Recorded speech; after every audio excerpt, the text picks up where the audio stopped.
صلی علی رسول کریم اما بعد اعوذ باللہ من الشیطان الرجیم بسم اللہ الرحمن الرحیم قال اللہ تعالی فی القرآن المجید كل نفس ذائقة الموت وقال الله تعالى في مقام آخر اليوم نختم على أفواههم وتكلم أيديهم وتشهد أرجلهم بما كانوا يكسبون وقال النبي صلى الله عليه وسلم إنما الأعمال بالنيات وقال عليه الصلاة والسلام اللہ پاک نے اس وسیع اور اس کائنات کو پیدا فرمایا اور کلمہ کن سے پیدا فرمایا. یہ جتنی بھی کائنات ہے یہ اللہ پاک نے کلمہ کن سے پیدا فرمائی، ارادہ فرمایا ہو جا تو ہو. اور یہ اتنی بڑی کائنات ہے کہ انسانی عقل اس کا احاطہ ہی نہیں کر سکتی. انسانی عقل کے اندر یہ کائنات ہی نہیں آ سکتی. خالق کائنات تو بڑی دور کی بات ہے. اسی لیے نبی کریم صلی اللہ علیہ وسلم نے منع فرمایا ہے اللہ پاک کی ذات کے اندر غور کرنے پہ کہ اللہ کے حبیب صلی اللہ علیہ وسلم نے منع فرمایا ہے. اس لیے کہ کائنات بھی ہماری عقل میں نہیں آ سکتی تو خالق کائنات کیسے ہماری عقل میں آ سکتی. اتنی بڑی کائنات ہے، اتنی بڑی کائنات ہے کہ کروڑوں اربوں زمینوں کے برابر سمندر ہے، سورج ہے اور کروڑوں اربوں سورج ہے اور ان کی کتنی کہکشائیں ہیں. انسان تو ایک نقطے کے برابر بھی نہیں ہے. وہ ایک تصویر میری نظر سے گزری غالباً 1960 کے اندر ناسا نے ایک سیاچا بھیجا تھا، خلائی جہاز بھیجا تھا اور واجر 1 اس کا نام رکھا واجر 1 کسی دوسرے سیارے کی تحقیق کے لیے. تو وہ 5-10 سال خلا میں جاتا رہا پھر اس کو انہوں نے پیدائش کر دیا، مانیٹرنگ کر دی. تو اس نے جس وقت اس کی مانیٹرنگ بند کی اس کی ایک تصویر اس نے اندر زمین پہ جو اس کا اسٹیشن تھا اس کو بھیجی اور اس تصویر کے اندر جو زمین ہے وہ ایک نقطے کی طرح ہے. یعنی وہ خلا میں اتنی دور تھا کہ وہاں پر جو زمین تھی وہ صرف ایک نقطے کی طرح ہے. اور اس زمین کے اندر انسان تو برابر ایک نقطے کی طرح بھی نہیں ہے. یہ اتنی بڑی کائنات ہے اللہ پاک کی اور اللہ پاک نے کلمہ کن سے پیدا فرمایا ہے. اور سب سے دلچسپ بات یہ ہے کہ یہ پوری کائنات اللہ پاک نے عارضی پیدا فرمائی ہے. یہ مستقل نہیں ہے، یہ عارضی ہے. اور اس کی تخلیق کا مقصد اللہ پاک نے انسانوں کی آزمائش کے لیے اس کو پیدا فرمایا ہے. اللہ پاک نے ایک حدیث قدسی کا مفہوم ہے کہ میں گمنام کیا تھا، میں نے چاہا کہ میں پہچانا جاؤں تو میں نے اس کائنات کو تخلیق فرمایا. اور پھر اس نے آدم علیہ السلام کو اور ان کی اولاد کو مسیح بھیجا آزمائش کے لیے. اس لیے کہ عالم ارواح نے سب نے اللہ پاک سے وعدہ کیا تھا. اللہ پاک نے عالم ارواح میں پوچھا تھا کہ میں تمہارا رب ہوں اور اس کو غیر رکھوں. سب نے کہا معلوم بلا، سب نے کہا ہمارے رب ہے.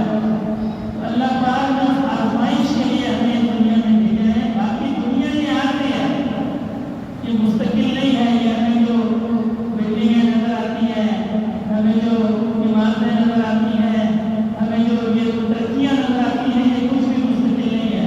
یہ وقت کے ساتھ ساتھ ختم ہو جانا ہے. ہم اپنی زندگی میں بھی اس کا مشاہدہ کرتے ہیں. کوئی عمارت بنا لیں تو سب کیسی شاندار کرتی ہے. لوگ دیکھنے آتے ہیں کہ آپ کا گھر بڑا خوبصورت ہے، بڑا عالیشان ہے. اور 50 سال کے بعد 100 سال کے بعد وہ گھر بوسیدہ ہو جاتا ہے، وہ ٹوٹنے کے قریب ہو جاتا ہے، وہ بالکل گرنے والا ہو جاتا ہے. ہم اپنی زندگی میں بھی اس بات کو مشاہدہ کرتے ہیں. میں کسی فیکٹری میں ملازم ہوں، ایک کورس کے سلسلے میں ملک سے باہر گیا تو وہاں جو لیکچرر تھا وہ انگریز تھا پورا. اس نے بات کی جو میرے دل پہ لگ گئی.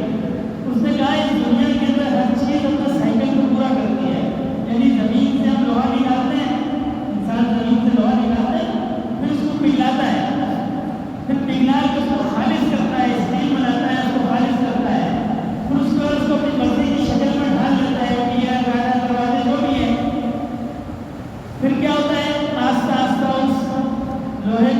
دوبارہ زنگ لگنا شروع ہو جاتا ہے.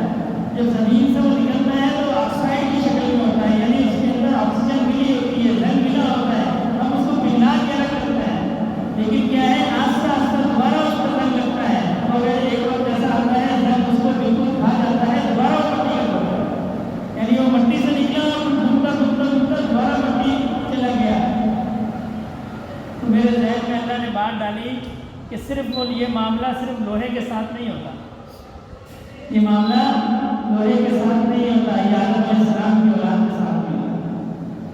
اللہ نے ہمیں مٹی سے پیدا کیا ہے، ہم چھوٹے ہوتے ہیں، نہ کچھ کھا سکتے ہیں، نہ پی سکتے ہیں، نہ بول سکتے ہیں، نہ حرکت کر سکتے ہیں.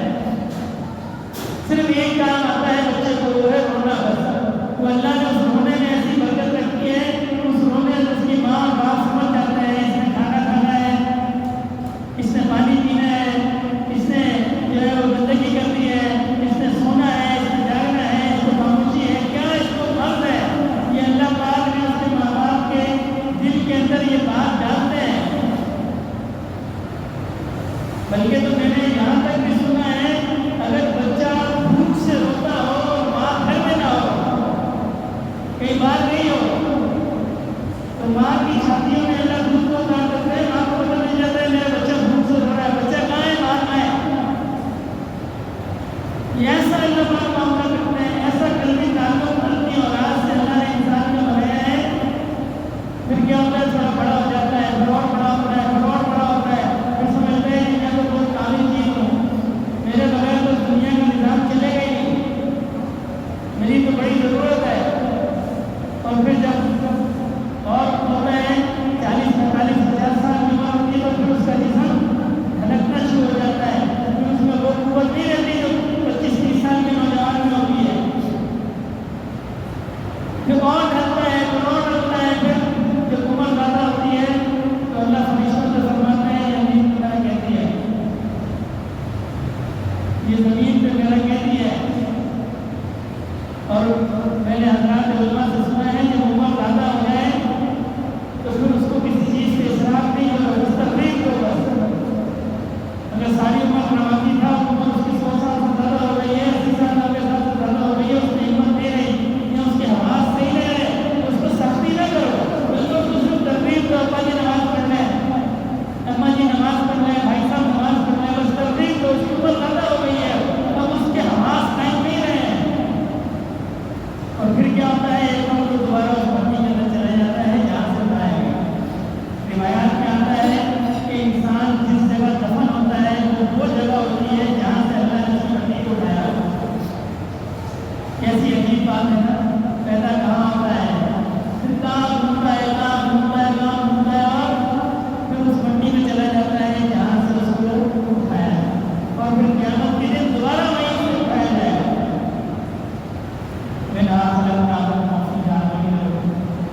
دوبارہ وہیں سے اٹھایا جائے گا. یہاں جس مٹی سے اللہ نے بنایا تو اسی مٹی میں بھیج دیا. تو قیامت کے دن اللہ تعالیٰ اس مٹی سے اٹھائیں گے. یہ انسان کا پورا سائیکل ہے اور ہر شخص نے اس کو طے کرنا ہے. بعض جوانی میں چلے جاتے ہیں، لیکن مجموعی طور پہ یہ جو زندگی ہے، یہ جو دنیا ہے، یہ آخری ہے. ہمارا حیات دنیا الا متاع الغرور، دنیا میں زندگی صرف ایک دھوکہ ہے. جیسے میلہ لگتا ہے نا، میلہ کہاں لگتا ہے، اپنا شہر بن گیا ہے، مجھے نہیں پتا یہاں لگتا ہے کہ نہیں لگتا ہے، لیکن چھوٹے شہروں میں یا گاؤں میں بھی میلہ لگتا ہے. باہر سے کچھ لوگ آتے ہیں، وہ میدان کو منتخب کرتے ہیں، پھر اس میدان کے اندر وہ آج سے دکانیں بناتے ہیں. وہاں آپ کو ہر چیز بازار بھی ملے گا، وہاں چڑیا گھر بھی ہوگا، سرکس بھی ہوگا، فلاں بھی ہوگا، موت کنواں بھی ہوگا. یہ بھی وہ پورا ایک شہر آباد ہو جاتا ہے اور لوگ دور دور سے اس کو دیکھنے آتے ہیں. کوئی شاپنگ کرنے آتا ہے، کوئی میلہ دیکھنے آتا ہے، کوئی کسی کام سے آتا ہے، کوئی کسی کام سے آتا ہے.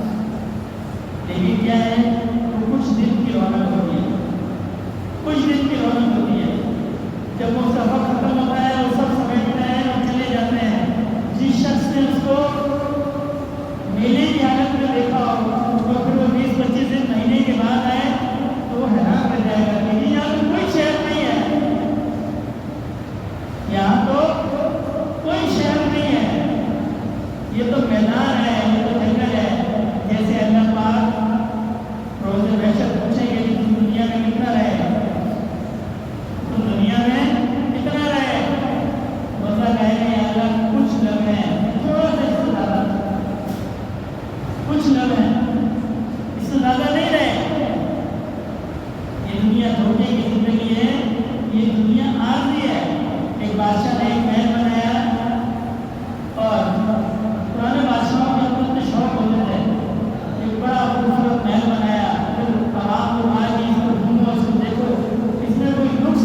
اس درویش کو دیکھا اور گھوما، پھر کہنے لگے کہ اس میں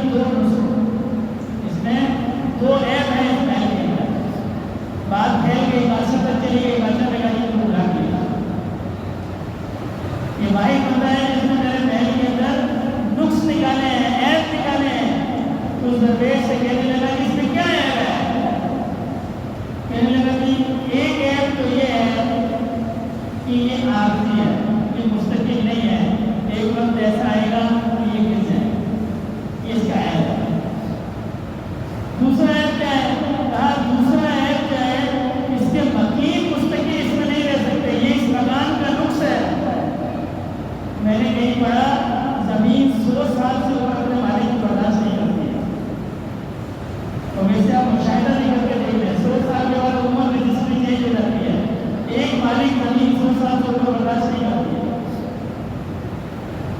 تو کہا یہ عارضی ہے، یہ گر جائے گا، اور اس کے مکین جو ہے یہ رخصت ہو جائے گی دنیا سے۔ ہم جو دنیا کی رنگینی میں مستغرق ہو گئے ہیں، یہ شیطان کا دھوکہ ہے۔ اللہ تو خود فرماتے ہیں دنیا دھوکے کی زندگی ہے، شیطان نے ہمیں دھوکہ دے دیا، اس نے ہمیں اس مقصد سے بھلا دیا کہ اللہ نے ہمیں یہاں بھیجا کے لیے تھا۔ اللہ نے اس لیے بھیجا تھا کہ دنیا کے اندر میں اسباب کو بھی پیدا کرواؤں گا۔ اگر اللہ پاک چاہتے تو یہ بغیر اسباب کے کام نہیں ہو سکتا، ہو سکتا ہے، ہوتا بھی رہا ہے اور ہوتا بھی رہے گا۔ اللہ پاک جن کے ساتھ اپنی قدرت سے معاملہ فرماتے ہیں، ساتھ ہوتا ہے، بغیر اسباب کے بھی کام ہوتا ہے۔ حضرت یہ مجموعی دعوت برکاتوں والیہ کے یوٹیوبرز میں بزرگ تھے، ان کی خدمت میں جایا کرتے تھے، ہمارے حضرت جی ان کی خدمت میں جاتے تھے، ماسٹر بابو کے نام سے مشہور تھے، اسکول ٹیچر تھے۔ ایک دفعہ فرمانے لگے میرے گھر کی لائٹ جل گئی، رات کا وقت وہ اللہ والے تھے، صاحب کش بزرگ تھے، دعا کی گھر روشن ہو گیا، پنکھے بھی چلنے لگے، بلب بھی لگے، کچھ دن چلتا رہا۔ پھر دل میں اللہ پاک کی طرف سے خیال آیا بھائی اسباب کے ماتحت اللہ نے دنیا کو بنایا ہے، دنیا کو اللہ نے اسباب کے ماتحت بنایا، اور اسباب کو کیا ہے؟ ایسا نہیں ہے کہ اسباب کے بغیر کام نہیں ہو سکتا، اسباب کے بغیر بھی کام ہو سکتا ہے۔ اللہ کئی لوگوں کو گھر بیٹھے رسول دیتے ہیں، کئی لوگوں کو گھر بیٹھے صحت دیتے ہیں۔ یہ تو یعنی ایسے مشاہدات ہیں جو ہر فرد کے لیے نہیں ہوں گے۔ کوئی دوا نہیں کھائی، اللہ سے دعا کی، اللہ نے اس کو نہیں کر دیا، لیکن کیا ہے اللہ نے اس دنیا کو اسباب کے تحت بنایا، سبب کے تحت بنایا، اسباب کا محتاج کیا انسان کو۔ کیوں کیا؟ اس لیے کہ آزمائش ہی کر جب ہوگی، اگر بغیر اسباب کے مل جائے تو آزمائش کیوں بات کی؟ جب بندہ ملازمت پہ جائے 30 دن نوکری کرے اور پھر اس کو تنخواہ ملے، اور پھر اس کا دل اس یقین سے بھرا ہو کہ یہ مجھے محنت سے تنخواہ نہیں ملی ہے، تو اللہ نے بدل کیا ہے، اللہ نے مجھے روزی دی ہے، تو کمال حاصل ہوگا نا، تو کمال حاصل ہوگا۔ دوا کھائے اور صحت ہو جائے، لیکن دل اس سے کہے کہ یہ دوا کی وجہ سے صحت نہیں ہوئی، دوا تو میرا نبی کریم صلی اللہ علیہ وسلم کی سنت سمجھ کے کھائی ہے، صحت تو اللہ نے دی ہے مجھے۔ یہ جو کیفیت ہے، یہ اس کیفیت کو حاصل کرنا ہے نا، یہی تو آزمائش ہے۔ اگر دنیا میں مال کمایا اور دنیا کا سمجھ لیا کہ دنیا کی محنت کی وجہ سے مجھے ملے گا، پھر تو آزمائش اور کامیابی نہیں ہے۔ یہ دنیا تو اللہ پاک نے آزمائش کے لیے پیدا فرمائی ہے، ہاں اسباب کو ضرور اختیار کرنا ہے۔ حضرت اللہ بن مبارک رحمۃ اللہ علیہ بہت مشہور بزرگ گزرے ہیں، بڑے نامور شخصیت ہے۔ حضرت ایک سال تبلیغ پہ جایا کرتے تھے، ایک سال جہاد پہ جایا کرتے تھے، اور ایک سال تجارت کیا کرتے تھے، اور جب تجارت سے جو مال کماتے تھے اس کا کچھ حصہ اپنے گھر والوں پہ خرچ کرتے، تاکہ جو شہر کے علماء و مشائخ جو ہیں، جن کو اللہ پاک نے دین کی خدمت کے لیے چنا ہوا ہے، ان کی خدمت کرتے تھے۔ یہ ہمارے یہاں ایک وقت پیدا ہو گیا، لوگ سمجھتے ہیں کہ یہ ائمہ مسجد جو ہیں، علماء جو ہیں، یہ ہم ان کو کیوں دیں، یہ خود کیوں نہیں کماتے ہیں؟ نبی کریم صلی اللہ علیہ وسلم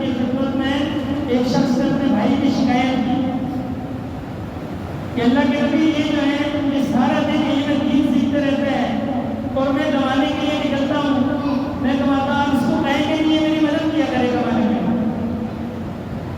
تو اللہ کے حبیب صلی اللہ علیہ وسلم نے فرمایا کہ تمہیں جو رزق ملتا ہے وہ اس بھائی کی برکت سے ملتا ہے.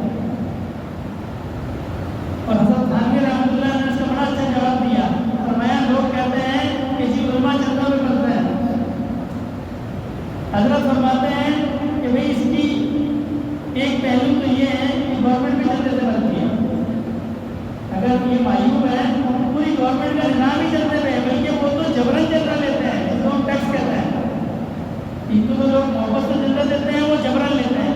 اور پھر فرمایا کہ بھائی ہمیں تو کوئی مسئلہ نہیں ہے، ہم تو اپنے مدرسے کو بند کریں گے، مساجد کو بند کریں گے اور ہم دکان کھول دیں گے. آپ اگر کاروبار کر سکتے ہیں تو عالم بھی کر سکتے ہیں. اس کو کون سا اللہ نے عقل نہیں دی ہے، زیادہ دی ہے. ہم سے زیادہ اللہ نے حضرات علماء کو عقل دی ہے، جبھی تو انہوں نے دین کے کام کو منتخب کیا ہے. ہم بھی دکانیں کھول لیں گے، ہم بھی ہڈیاں کھول لیں گے، لیکن یہ بتاؤ کہ تمہارے بچوں کو اللہ کا دین کون پڑھائے. پھر نتیجہ یہ نکلے گا جن جگہوں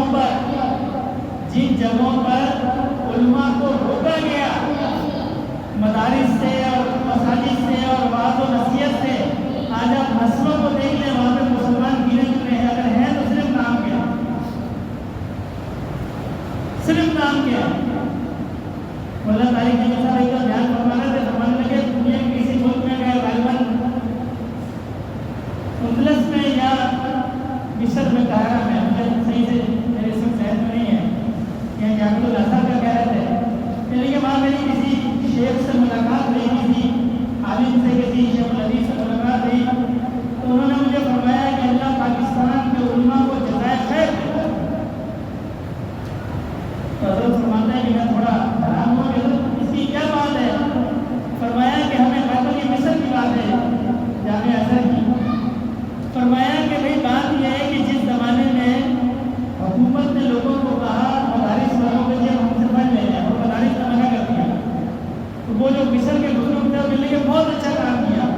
حضرت نے فرمایا بظاہر زندگی محسوس ہوئی کہ گورنمنٹ کہہ رہی تھی ہم آپ کو پیسہ دے رہے ہیں، پڑھاتے رہے. فرمایا نہیں، فرمایا مصر کے اندر جب گورنمنٹ نے یہ کام کیا اور علماء نے اس کو قبول کیا تو نتیجہ کیا نکلا؟ توکل ختم ہو گیا، حکومت پہ انحصار پڑ گیا. ایک وقت ایسا آیا آج نہ وہ نصاب ہے اور نہ وہ تعلیم ہے اور نہ وہ معیار ہے. میں آپ کو اس کی پاکستان میں ایک مثال دیتا ہوں. بہاولپور میں اسلامیہ یونیورسٹی، ساتھیوں نے سب دیکھی ہو یہ نام تو ضرور سنا ہو. یہ نواب اور بہاولپور جو تھے یہ انہوں نے مدرسہ بنایا تھا. یہ مدرسہ تھا اور اس میں درس نظامی اور دین کے علوم دیے جاتے تھے. بلکہ دیوبند کے جو حسین المدنی رحمۃ اللہ علیہ ہیں ان کو بہاولپور کے نواب نے خط بھی لکھا تھا کہ حضرت آپ کی یہاں تنخواہ اس وقت 50 پیسے دی ہیں کچھ. فرمایا میں آپ کو 2 روپے دوں گا، اب یہاں تشریف لے آئے.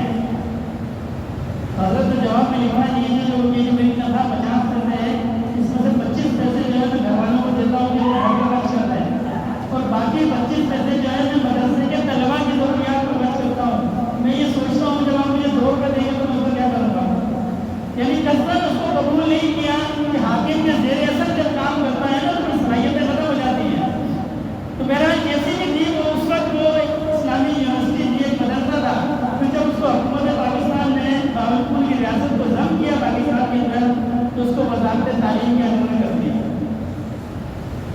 اور ابھی اللہ معاف کرے پتہ نہیں مجھے کہنا چاہیے کہ نہیں کہنا چاہیے، وہاں کے سیکیورٹی گارڈ کے بعد وہاں کی طالبات کی 100 سے زیادہ نازیبا ویڈیو پکڑی گئی. جو مدرسہ ہوتا تھا، جو مدرسہ ہوتا تھا، بات دوسری طرف نکل گئی. تو یہ دنیا عارضی ہے، اللہ پاک نے اس کو عارضی بنایا ہے اور آزمائش کے لیے بنایا ہے. یہ دنیا آزمائش کے لیے، اس میں کامیاب وہ ہے جو دنیا میں اللہ کو راضی کر کے چلے، دنیا میں اللہ کو راضی کر کے چلے جائے. اور اللہ کو راضی کرنے کا معیار کیا ہے؟ یہ کیسے پتہ چلے گا کہ اللہ سے راضی ہے؟ ایک بزرگ نے کسی بادشاہ سے کہا، ایک بادشاہ نے کسی بزرگ سے کہا اگر میں جنت میں یہ ہم سب کے لیے. حضرت میں جنت میں جاؤں گا کہ جہنم میں جاؤں گا؟ فرمایا تمہیں خود معلوم ہے تم جنت میں جاؤ گے کہ جہنم میں جاؤ گے؟ قرآن سے پوچھ لو. اس نے کہا حضرت قرآن میں میرا ذکر ہے، ہاں یہ آپ کا ذکر ہے. آپ جنت میں جائیں گے کہ نہیں جائیں گے؟ قرآن میں لکھا ہوا ہے. کہنے لگا جی قرآن کے تو 30 پارے ہیں. میں کہاں ڈھونڈوں؟ فرمایا اس آیت میں ڈھونڈو، ان الابرار لفی نعیم و ان الفجار لفی جحیم. نیک لوگ جو ہیں وہ جنت میں جائیں گے اور جو برے لوگ ہیں وہ جنت میں جائیں گے.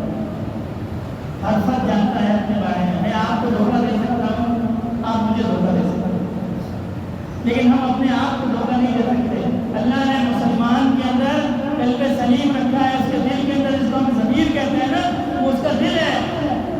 وہ اپنے آپ کو دھوکہ نہیں دے سکتا. یہ الگ بات ہے کہ وہ اس کو کچل دیتا ہے، اس کی مانتا نہیں ہے، ورنہ اس کو بتاتا ہے تمہارا کام ٹھیک نہیں ہے. ہر فرد جانتا ہے میں ٹھیک ہوں کہ نہیں ہوں، میں نیک ہوں کہ نہیں ہوں، میں نے اللہ کے حکم کو پورا کیا ہے کہ نہیں کیا ہے. یہ ہم میں سے ہر فرد جانتا ہے کہ ہم اللہ کے حکم کو پورا کرتے ہیں کہ نہیں کرتے. اگر تو کرتے ہیں تو پھر تو اللہ کا شکر ادا کرنا چاہیے، کیونکہ اللہ کی منشا کے بغیر، اللہ کی رضا کے بغیر، اللہ کے حکم کے بغیر کوئی اطاعت بھی ممکن نہیں ہے. یہ اللہ جس کو چاہتے ہیں اس کو اپنے در کو بلاتا ہے. یہ ہر کسی کے بس کا روک نہیں ہے. اس مسجد کے اندر آنا، ابھی آپ باہر نکل گئے، پورا بازار بھرا ہوگا، جمعے کا دن ہے. اس مسجد کے اندر بھی آنا یہ ہر بندے کے بس کا روک نہیں ہے. جس کو اللہ مسجد سے دور کر دے، جس کو اللہ نیکی سے دور کر دے، پھر اس کو کوئی نیکی میں نہیں لا سکتا. تو اگر تو ہم اللہ کی بندگی کی حالت میں ہیں، اللہ کی رضا کی حالت میں ہیں، پھر تو اللہ کا شکر ادا کریں. اللہ آپ کا شکر ہے کہ آپ نے مجھ پہ فضل کیا ہے، مجھ پہ رحم کیا ہے. ہمارے مجھے جتنا بات یاد آ گئی، ہمارے کسی کا تھوڑی سی دولت زیادہ ہو جائے، پیسہ آ جائے، مال و دولت آ جائے، کاروبار آ جائے، تو بعض اوقات ساتھی کہتے ہیں فلاں کی مثال دیتے ہیں، جی فلاں کا اللہ نے ہاتھ پکڑ لیا. ایک تو میں نے ایک ساتھی سے کہا اللہ جس کا ہاتھ پکڑتا ہے اس کو دولت نہیں دیتے. یہ آپ نے کہاں پڑھا ہے؟ یہ آپ نے کس بزرگ سے سنا ہے؟ یہ آپ نے کس اہل علم سے سنا ہے کہ اللہ ہاتھ پکڑ لیتے ہیں تو دولت دے دیتے ہیں؟ اللہ جب ہاتھ پکڑتے ہیں تو اس کو نیکی کی توفیق دے دیتے ہیں، اس کو سجدوں کی توفیق دے دیتے ہیں، اس کو توبہ کی توفیق دے دیتے ہیں. ہم نے یہ سمجھ لیا اللہ نے ہاتھ پکڑ لیا کہ کاروبار اس کا وسیع ہو گیا. یہ کاروبار وسیع ہونا تو ویسے بھی خطرے کی علامت ہے. یہ نہیں کہنا کہ وہ غلط ہے، لیکن خطرے کی علامت ضرور ہے، کیونکہ جو مال حرام ہے اس پہ اللہ نے سزا رکھی ہے. جو حرام ہے وہ باعث سزا ہے، اور جو حلال ہے وہ بھی حساب کتاب کا باعث ہے. بعض روایات میں آتا ہے نا جو غریب آدمی ہوگا اور جو امیر آدمی ہوگا ان کا جنت میں جانے کا عمر غالباً 500 سال سے زیادہ ہوگا. حالانکہ دونوں نیک ہیں، وہ بھی نیک ہے وہ بھی نیک ہے، لیکن یہ غریب ہے یہ امیر ہے، اس کے بعد مال زیادہ تھا. اللہ قیامت کے دن جب فرشتے اس کا حساب لیں گے یہ رکا رہے گا، حالانکہ پھنسا نہیں ہوگا، اس لیے کہ مال حلال کمایا تھا، حلال جگہ خرچ کیا تھا. یہ بھی بڑا پہلو ہے. ہم جو بہت محنت کرتے ہیں، بہت کوشش کرتے ہیں، وہ بھی مال کو حلال کمانے کی کوشش کرتے ہیں، حلال جگہ پہ خرچ کرنے کی کوشش تو سال خرچ نہیں کرتا. شادی میں اسپیکر منگوا لیا اور اس پہ گانے لگا دیے تو مال کہاں خرچ کیا؟ صرف یہ سوال نہیں ہوگا کہ مال کہاں سے کمایا، یہ سوال نہیں ہوگا مال کہاں خرچ کیا. ناچ گانے میں خرچ کیا، نمائش میں خرچ کیا، ڈھول ڈھمکے میں خرچ کیا، تکبر کے لیے خرچ کیا، لوگوں کو دکھانے کے لیے خرچ کیا. یہاں میں ایک اور بات کی وضاحت کرتا ہوں. حضرت موجود ہے، علمی حوالے سے گفتگو ہے تھوڑی سی. اگر کسی شخص کے پاس کوئی چیز ضرورت کی ہے تو اس کو لینا چاہیے. مثلاً آٹا گوندنے کے لیے پرات چاہیے تو لینا چاہیے، اس میں کوئی حرج نہیں ہے. یعنی ضرورت کی جو چیز ہے اس کا لینا جائز ہے، کوئی حرج نہیں ہے. آسائش کی جو چیز ہے اس کا لینا بھی جائز ہے. مثلاً فریج کے بغیر گزارا تو ہو جاتا ہے، لیکن کیا ہے آسائش ہو جاتی ہے. آٹا گوندھ کے رکھ دیا، ٹھنڈا پانی رکھ دیا، فریج کے بغیر اگر کوئی کہے کہ فریج کے بغیر گزارا نہیں ہوتا تو فریج کے بغیر گزارا ہو جاتا ہے، لیکن آسائش نہیں ہوتی، آسانی نہیں ہوتی، تو وہ بھی صحیح ہے، وہ بھی اس میں بھی کوئی حرج نہیں ہے. پھر ایک چیز ہے جو آنکھوں کو اچھی لگتی ہے. اللہ نے بعض کی فطرت میں نفاست پیدا کی ہوتی ہے. ان کو نفیس لباس پسند ہے, ان کو صاف ستھرا رہنا پسند ہے, ان کو اچھی چیز پسند ہے, اچھی گولی پسند ہے, اچھے جوتے پسند ہے. کوئی حرج نہیں ہے.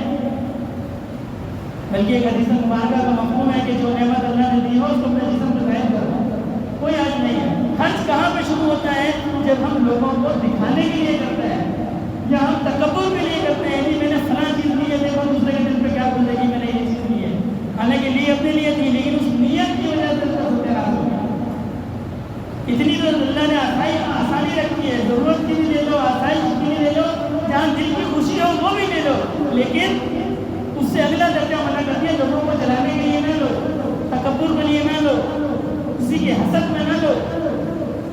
3 درجے الاؤ کر دیے, 3 درجوں کی اجازت دے دی, اور ہم کیا کرتے ہیں لازمن 14 درجے میں گھستے ہیں. میں اکثر کہا کرتا ہوں ساتھیوں سے کہ زندگی گزارنے کا سب سے آسان نسخہ یہ ہے کہ اپنے آپ کو سادہ کرنا. اپنے آپ کو سادہ کرنا. فلاں کیا کہے گا, فلاں کیا کہے گا, فلاں, جب تک ہم اس میں پھنسے رہیں گے نہ ہمیں یہاں سکون ملے گا نہ نیچے جانے کے بعد سکون. یہاں نہ نیچے جانے کے بعد سکون. اور میرے ایک ساتھی ہے, بڑی ایک بات کرتا ہے, مجھے اپنی بات نہیں پسند ہے. وہ اکثر کہتا ہے کہ حضرت جس کو دنیا میں سکون ہے امید ہے اللہ اس کو نیچے بھی سکون دے. اور یہ بات درست ہے. ایک حدیث مبارکہ کا مفہوم ہے نا کہ اگر بندے نے یہ معلوم کرنا ہو کہ اللہ اس سے راضی ہے کہ نہیں ہے, تو وہ یہ دیکھے کہ میں اللہ سے راضی ہوں کہ نہیں. اگر میں دنیا میں اللہ سے راضی ہوں اس کا مطلب ہے اللہ بھی مجھ سے راضی ہے. تھوڑے رزق پہ راضی ہو گیا, اس کو حدیث مبارکہ بھی ہے, جو شخص اللہ کے دیے ہوئے تھوڑے رزق پہ راضی ہو جاتا ہے اللہ اس کی تھوڑی عبادت پہ راضی ہو جاتا ہے. جب بندہ دنیا میں اللہ سے راضی ہے سمجھو اللہ بھی مجھ سے راضی ہے.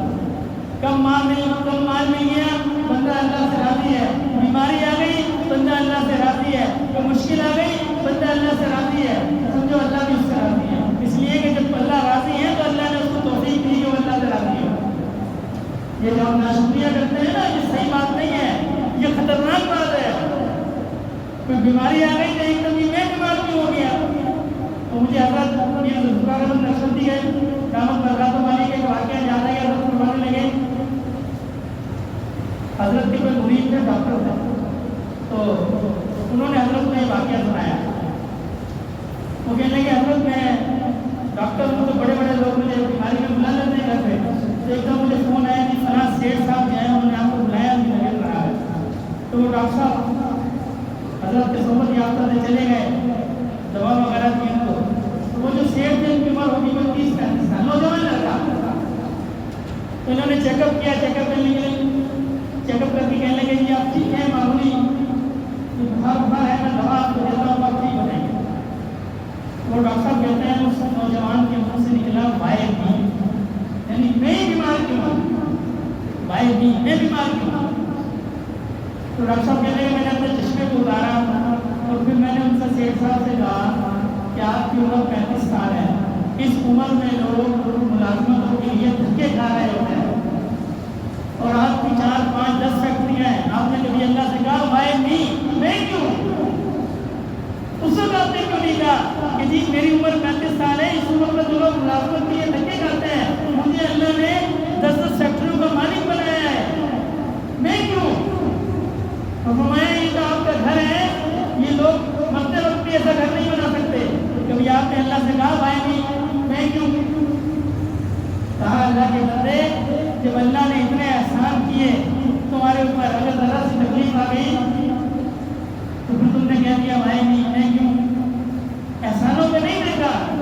تو جب بندہ اللہ کی دی ہوئی مشکلات پہ صبر کرتا ہے, اگر دل مطمئن نہیں ہے تو کم از کم یہی سوچ لے اللہ نے مجھے کتنی نعمتیں دی ہیں, میں نے سوال تھوڑی کیا تھا. تو دنیا میں ہر حال کے اندر اللہ آپ کی رضا مقدم رہے.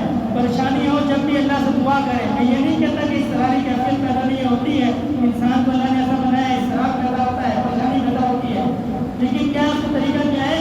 اللہ کے سامنے جھک جائے. حضرت موسیٰ علیہ السلام نے اللہ پاک سے عرض کی, اللہ پاک اگر جو ہے آپ کی ذات تیر انداز ہو تیر جو ہے حوادث سے زمانہ کے ہوں، پریشانیوں کے تیر ہوں اور آپ کے ساتھ تیر مارنے والی ہو، بندہ کہاں جائے؟ یہ پریشانیاں اللہ کی طرف سے آتی ہیں نا، تو اللہ کی طرف سے آتی ہیں. ہم کہتے ہیں فلاں نے یہ کر دیا ہوا، فلاں نے وہ، فلاں کچھ نہیں کر سکتے، یہ اللہ کی طرف سے آتی ہیں. اکثر ہمارے گناہوں کی وجہ سے آتی ہیں، ورنہ آزمائش ہوتی ہے. تو اس کی یاد اگر آپ تیر چلانے والے ہو، ہمارے سے زمانہ کے تیر ہوں، تو بندہ کہاں جائے؟ تو اللہ تعالیٰ نے فرمایا تیر انداز کے پاؤں کے اندر. بندے کا کیا کام ہے؟ جب وہ پریشان ہو، دکھی ہو، تو اللہ کے قدموں میں سجدہ کر دے. جب بندہ سجدہ کرتا ہے، حدیث مبارکہ میں حکم ہے، تو اللہ کے قدموں میں ہوتا ہے. تو دعا فرمائے اللہ پاک ہمیں عمل کرنے کی توفیق عطا فرمائے، شکر کی نعمت عطا فرمائے. آج معاشرے میں آپ دیکھ لیں، ہم میں شکر ختم ہو گیا. کروڑ پتی ہوگا، آپ مجھ سے پوچھ لیں، 10 منٹ پوچھیں، میں کہا جی مجھ سے زیادہ تو مخلص کوئی نہیں ہے. اللہ پاک عمل کی توفیق عطا فرمائے. ساتھیوں نے سنت نہیں بنی.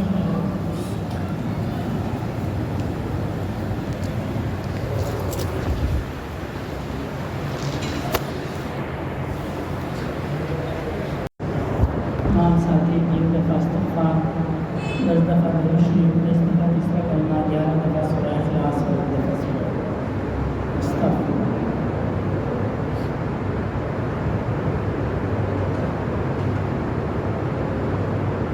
سبحان اللہ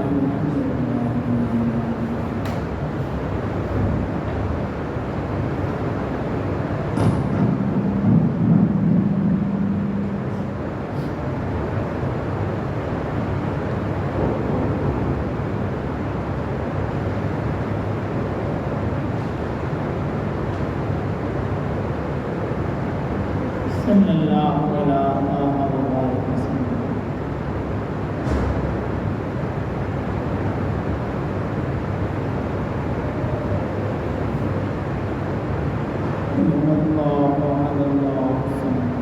لم یلد ولم یولد ولم یولد.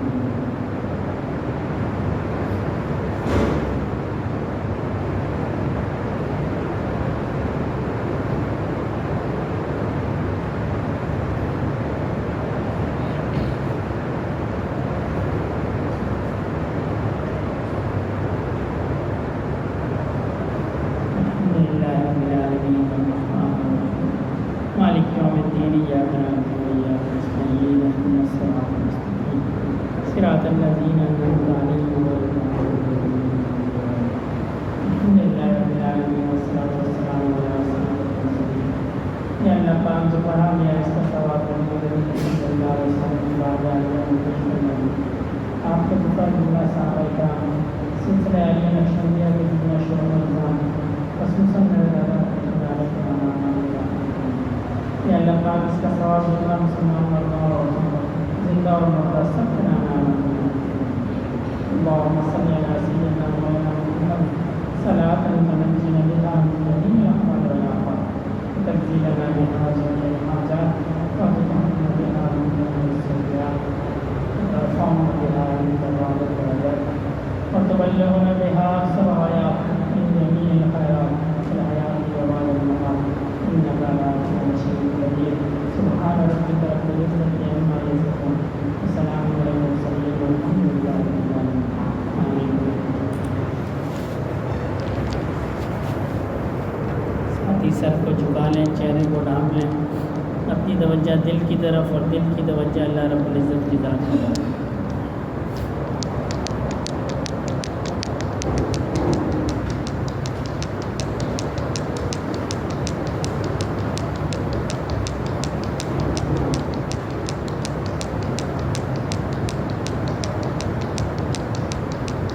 إنما المؤمنون الذين إذا ذكر الله وجلت قلوبهم وإذا تليت عليهم آياته زادتهم إيمانا وعلى ربهم يتوكلون. الذين يقيمون الصلاة ومما رزقناهم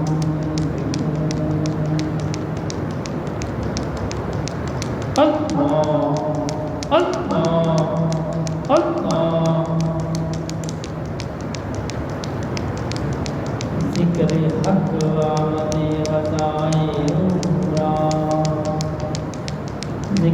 حق مرہم دل مجروحا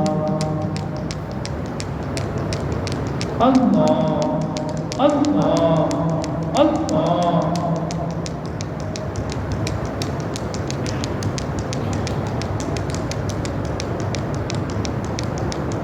نہ دنیا سے نہ دولت سے نہ گھر آباد کرنے سے نہ دنیا سے نہ دولت سے نہ گھر آباد کرنے سے سکون دل کو ہوتا اللہ کو یاد کرنے سے اللہ اللہ اللہ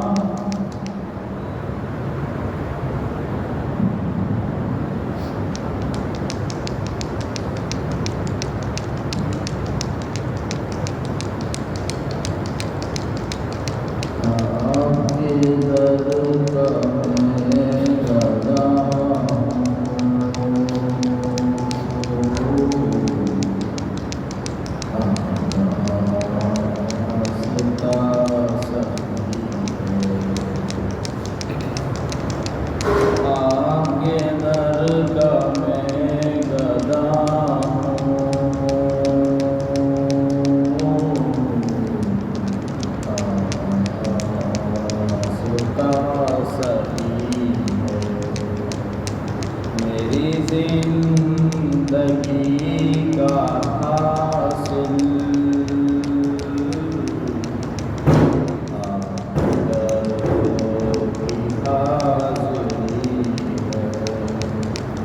میری زندگی کا حاصل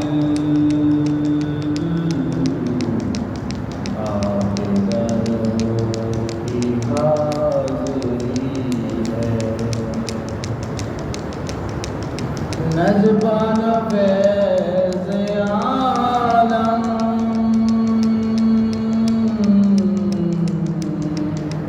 آپ کا فیض ہے جہاں میں نجبان فیض عالم آپ کا فیض ہے جہاں میں آپ کے ہر حکم پہ قربان میری ساری زندگی ہے آپ کی ایک نظر پہ قربان میری ساری زندگی ہے کے در پہ سجدے کرنا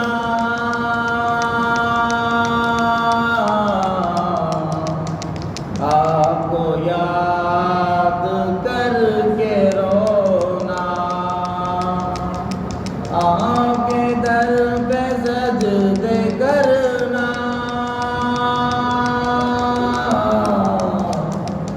آپ کو یاد کر کے رونا یہی میری عبادت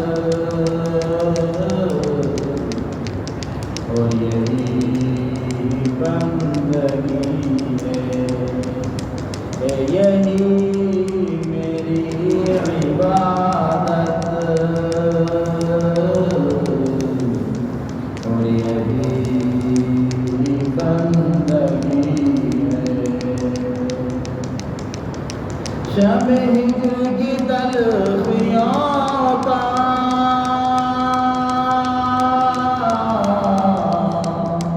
کوئی میرے دل سے پوچھے شب ہجر کی تلخیوں کا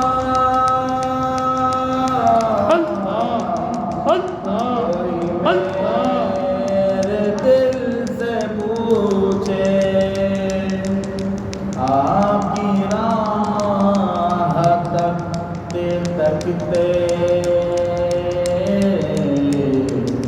جیسے صبح ہو رہی ہے، آپ کی راہ تکتے تکتے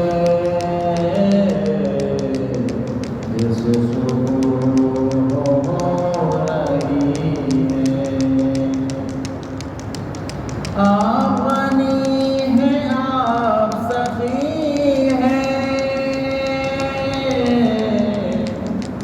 میں ہوں آپ کے در کا منگتا، آپ غنی ہیں آپ سخی ہیں، میں ہوں آپ کے در کا منگتا، میرے دل کی جھولی بھر دیں، آپ کے پاس کیا کمی ہے، میرے دل کی جھولی بھر دیں، آپ کے پاس کیا کمی ہے، یہ صحیح ہے پر خطا ہوں،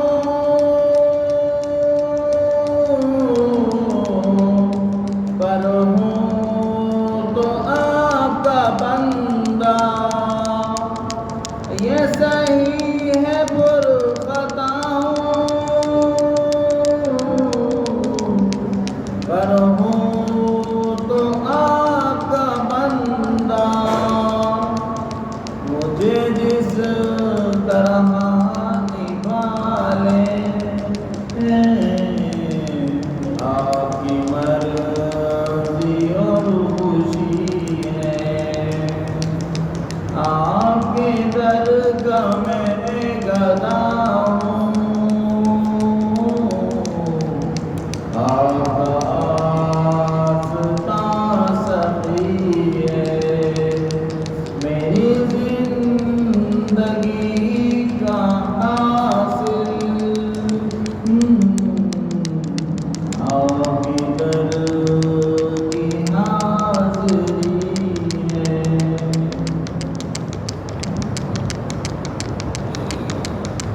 اللہ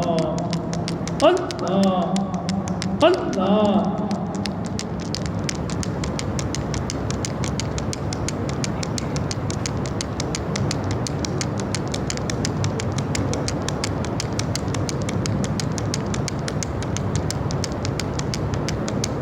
میں آپ کے سامنے جھک رہا ہوں خدا، میں آپ کے سامنے جھک رہا ہوں خدا، میرا کوئی نہیں اللہ آپ کے سوا، میں آپ کے سامنے جھک رہا ہوں خدا، میرا کوئی نہیں اللہ آپ کے سوا، میں آپ کے سامنے، میں گنہگار ہوں، میں خطا کار ہوں، میں سیاہ کار ہوں، میں سزاوار ہوں،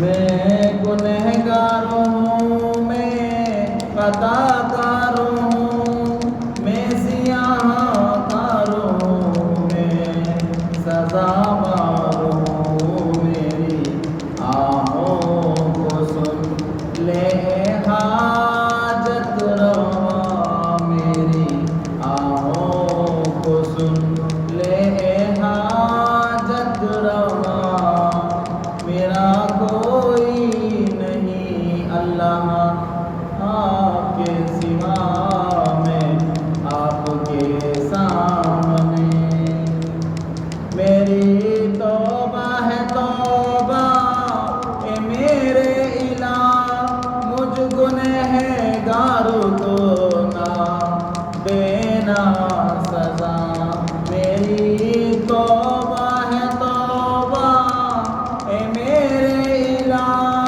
مجھ گنہگار کو نہ دینا سزا میرے سجدوں میں ہے میرے سجدوں میں ہے آپ کی میرے سجدوں میں ہے آپ کی حمد و ثنا میرا کوئی نہیں اللہ آپ کے سوا میں آپ کے سامنے میں غفار ہوں آپ نے خود ہی کہا مجھ گنہگار کو نہ دینا سزا میں غفار ہوں آپ نے خود ہی کہا مجھ گنہگار کو نہ دینا سزا بخش دے گا ہمیں یہ ہے وعدہ تیرا بخش دے گا ہمیں یہ ہے وعدہ تیرا میرا کوئی نہیں اللہ آپ کے سوا میں آپ کے سامنے جھک رہا ہوں خدا میرا کوئی نہیں اللہ آپ کے سوا میں آپ کے سامنے اللہ اللہ اللہ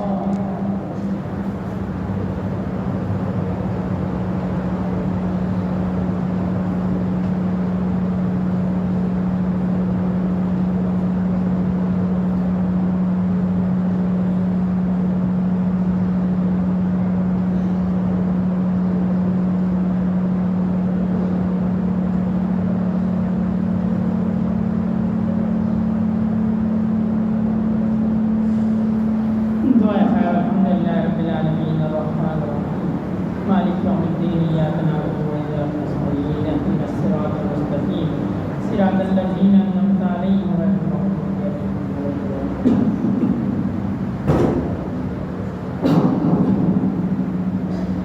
ربنا ظلمنا انفسنا وان لم تغفر لنا وترحمنا لنكونن من الخاسرین ربنا لا تؤاخذنا ان نسینا واخطانا ربنا ولا تحمل علينا إصرا كما حملته على الذين من قبلنا ربنا ولا تحملنا ما لا طاقة لنا به واعف عنا واغفر لنا وارحمنا أنت مولانا فانصرنا على القوم الكافرين ربنا لا تزغ قلوبنا بعد إذ هديتنا وهب لنا من لدنك رحمة إنك أنت الوهاب اللهم اغفر لنا قبل الموت وارحمنا عند الموت ولا تعذبنا بعد الموت ولا تحاسبنا يوم القيامة إنك على كل شيء قدير کہ اللہ پاک رضا والی زندگی عنایت فرمائیے رضا کی حالت میں موت عطا فرمائیے یا اللہ پاک مجھ سے جو گناہ ہو گئے اپنی رحمت سے ہمارے گناہوں کو معاف فرمائیے نبی کریم صلی اللہ علیہ وسلم کے دین پہ چلنے کی توفیق عطا فرمائیے